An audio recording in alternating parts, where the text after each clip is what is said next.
Role exchanging challenge மாத்திரோமா? என்ன இவன் இன்னும் எந்திரிக்கல? அவனை மாட்டாடா என் பம்பர கட்ட மண்டையா. அவடா இது இங்க போட்டுடலாம். ஆனா அவன் எடுத்துருவாளா?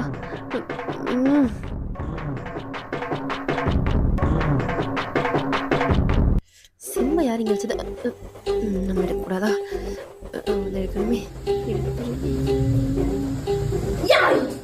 என்ன அங்கதான் இது இருக்குல்ல, நீயா எடுக்காம போற? நான் அப்படி சொல்லவே மாட்டேனே. போடி, ரொம்ப கஷ்டமா இருக்கு ஒரு ரோல். ஒரு ரோல் வந்து டிசிப்ளினா இருக்கு, ஆனா வச்ச